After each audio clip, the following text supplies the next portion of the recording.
Dear viewers, today we will discuss on P and H convergence.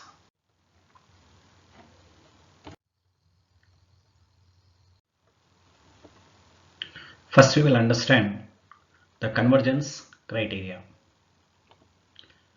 Convergence criteria is method of improving finite element analysis. From the literature, it has been observed that by two methods, results of finite element analysis can be improved. The two methods are P convergence and H convergence. When we look at into the P convergence, to improve the results, if we change the order of the selected polynomial instead of number of elements in the finite element model, such an approach is called P convergence.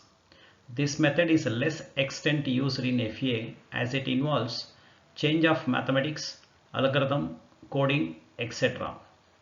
Example, using higher order elements. This method is also called as polynomial convergence.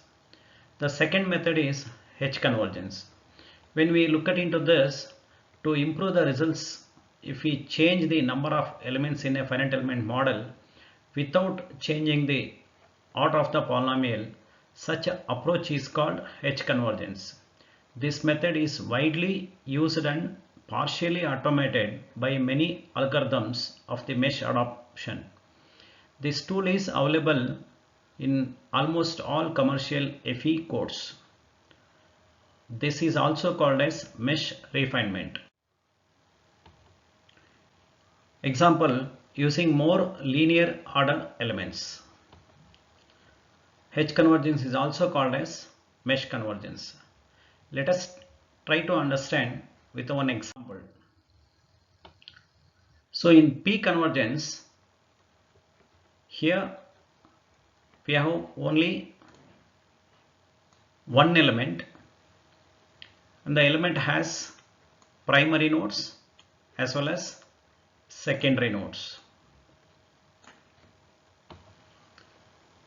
That is one element and 9 nodes.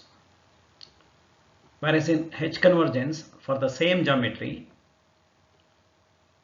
we have 5 primary nodes but no secondary nodes.